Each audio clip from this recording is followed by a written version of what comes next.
안녕하세요. 브랜든입니다. 미국 민주당 대통령 후보가 누가 될 건지는 며칠마다 바꿔지고 있습니다.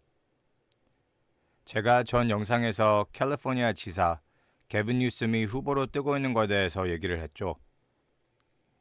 게빈 뉴섬이 후보로 뜨자 부대통령 카말라 해리스가 민주당은 흑인 여성인 자기를 우회하고 백인 남성을 후보로 올린다고 민주당이 인종차별과 성차별을 하고 있다고 난리를 쳤다고 소셜미디어에서 소문이 나왔습니다. 그 소문이 뜨자 민주당은 게빈 뉴섬을 밀어주기 힘들게 됐죠. 그래서 카말라 해리스가 바이든 대통령을 제치고 민주당 후보로 될 가능성이 제일 높게 떴는데요. 카말라 해리스가 민주당 후보로 될 가능성이 커지자 여론조사들은 해리스와 트럼프 대결에 대해서 조사를 했는데 조사에 따르면 트럼프는 해리스를 크게 이깁니다. 여론조사에 따르면 해리스는 바이든만큼 인기가 없고 해리스가 바이든을 교체하더라도 민주당이 받는 표는 안 늘어나고 거의 똑같을 걸로 결과가 나왔습니다. 그래서 제일 최근 나오는 말은 민주당은 오히려 그냥 바이든 대통령 그대로 나가는 게 낫다고 의견이 나오고 있는데요. 최근 나온 민주당 후보 확률을 보면 바이든 대통령은 다시 크게 떠서 확률이 해리스와 비슷하게 올라갔습니다. 여론조사에 따르면 민주당 후보 중 트럼프를 이길 수 있는 사람은 미셸 오바마뿐이 없는데요. 민주당은 미셸 오바마가 후보로 나오길 바라지만 정치인 되는 것을 싫어해서 전문가들은 미셸 오바마가 후보로 될 확률을 낮게 보고 있습니다. 미셸 오바마가 정치를 하고 싶지 않은 이유는 그녀와 그녀의 가족에 대한 많은 음모론 때문인데요. 제일 최근 음모론은 작년에 사망한 오바마 가족의 셰프에 대해서인데 셰프는 작년에 오바마 가족 별장 연못에 빠져서 사망을 했는데 연못 깊이는 평균 0.9m에서 1.3m이고 셰프는 인스타에 자기가 수영을 배우는 것에 대해서 자주 영상을 올려서 대부분 수영을 잘하는 것으로 알려져 있습니다. 이 사건에 대한 음모론은 많아도 대부분 조용히 넘어갔는데 미셸 오바마가 민주당 후보로 오르면 셰프와 오바마 가족의 관계나 다른 음모론들이 다시 크게 뜨니까 미셸 오바마는 정치에 발을 대기 싫어하는 것으로 보고 있습니다. 그래서 민주당 후보는 바이든 아니면 해리스가 될 찬스가 높고 둘 중 누구든 트럼프가 대선을 이길 확률이 높아지고 있습니다. 그런데 트럼프가 대통령이 될 확률이 높아지자 장기 금리가 많이 올라갔었는데요. 지난 이틀 동안 다시 내려갔지만 저번 주 금요일부터 이번 주 화요일까지 크게 떴었습니다. 그때 장기 금리가 크게 뜬 이유는 전문가들은 트럼프의 향후 정책 때문이라고 보고 있는데요. 트럼프는 벌써 자기가 대통령으로서 금리를 정하는 게 낫다고 밝혔고 트럼프가 원하는 대로 하면 금리를 0.25%로 천천히 내리는 게 아니고 한 번에 크게 내릴 수 있고 거기에다가 트럼프는 소득세를 없애고 수입품 관세로 대체를 할 계획에 대해서도 말했습니다.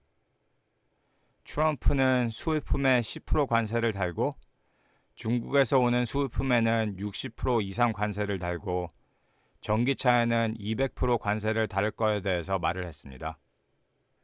소득세를 없애서 소비자 화폐 공급을 올리고 수입품에 관세를 붙여서 가격을 올리고 거기에다가 금리까지 많이 내리면은 이 정책이 미국 인플레이션을 어떻게 다시 크게 올릴 수 있는지 이해가 가시죠.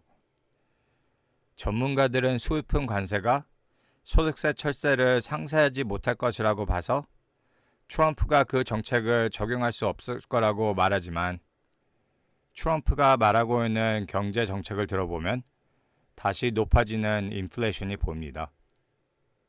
한국분들 TLT에 투자 많이 하시죠?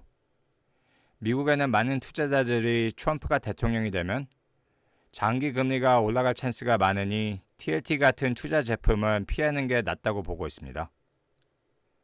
거기에다가 소득세를 안 없애도 트럼프는 수입품에 관세를 부과할 가능성이 높고 미국에 수출을 많이 하는 한국 같은 나라들은 트럼프 대통령 요구를 어떻게 관리할 건지 대비하고 있어야 됩니다. 금요일에 미국 실업률이 4.1%로 나와서 미국 경제가 흔들리고 있는 것을 이 데이터가 또다시 보여줬습니다. 4.1%는 비교적으로 높은 게 아니지만 저번 달 실업률은 4%였고 3개월 연속으로 계속 오르고 있는 트렌드를 보여주는 게 경제 상황 분석에 중요합니다.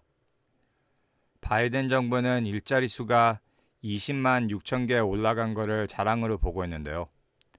그런데 성장한 부분은 공무원과 보건의료가 한 12만 개를 차지했고 정부는 계속하던 대로 4월과 5월달 일자리 데이터를 뒤로 가서 11만 1,000개를 내려서 이번 달에 나온 일자리 숫자도 정확히 알려면은 한두 달 더 기다려야겠죠.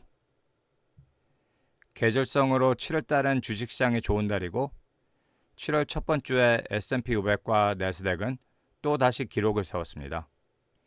X에서 투자에 대한 의견을 나누는 사람들은 이게 올해 최고라는 사람들이 꽤 많은 것 같은데 맞는 말일까요? 연준이 금리를 내리기 시작도 안 해서 저는 아니라고 생각을 하는데 다음 주 목요일에는 인플레이션이 공개되고 금요일에는 은행들이 수익을 발표하기 시작하는데 마켓이 어떻게 반응을 할지 궁금하네요. 인플레이션 예측은 3.1%입니다. 상품 가격이 떨어지기 시작해서 사람들은 인플레이션이 예측보다 높게 나올 걸로 생각은 안 하는데 만약에 높게 나오면 이번 주가 진짜로 최고의 확률은 있는데 그런데 만약에 인플레이션이 3.1% 이하로 나오면 마켓은 또 기록을 세우겠죠. 비트코인에 투자하시나요? 이번 주에 비트코인이 많이 떨어져서 2개월 만에 처음으로 5만 8천 이하로 하락했고 가격은 200일 이동평균 이하로 떨어졌습니다. 비트코인 가격이 떨어진 이유는 2011년에 일본 회사 마운트각스가 해킹을 당해서 한 95만 개, 오늘의 가치 약 580억 달러 비트코인을 잃어버렸는데요. 그런데 마운트각스는 한 14만 개를 되찾았고 그 비트코인을 주인들한테 돌려주기 시작했습니다. 그래서 마운트각스한테 비트코인을 되찾게 된 사람들은 10년 넘게 처음으로 비트코인을 팔 수 있게 돼서 가격이 하락할 걸로 예측한 비트코인 투자자들은 먼저 팔기를 시작했는데요. 그런데 마운트각스는 한 번에 다 돌려주는 게 아니고 3개월까지 걸릴 수 있어서 비트코인이 하락한 이유는 마운트각스한테 비트코인을 받은 사람들보다 투자자들의 공포 때문이었습니다. 거기에다가 미국과 독일이 불법자들한테 압수한 비트코인을 똑같은 기간에 팔기 시작했는데요. 그래서 미국이 비트코인 가격을 폭락시키려고 한다는 음모론까지 나와서 비트코인 마켓에 두려움을 더 줬습니다. 비트코인은 진짜 불려를 일으키는 투자 상품이죠. 비트코인이 미래라고 부르는 사람들도 있고 사기라고 부르는 사람들도 있고 사람들이 왜 그렇게 생각하는지 비트코인에 투자해도 되는지 위험은 어디에서 오는지 이것을 정리해보는 영상을 준비하고 있는데 생각보다 오래 걸리네요. 그런데 비트코인에 대해서 궁금하신 분들은 미래의 그 영상 시청을 부탁드립니다. 이 영상이 좋으셨다면 구독과 좋아요를 부탁드리고 지금까지 시청해주셔서 감사합니다.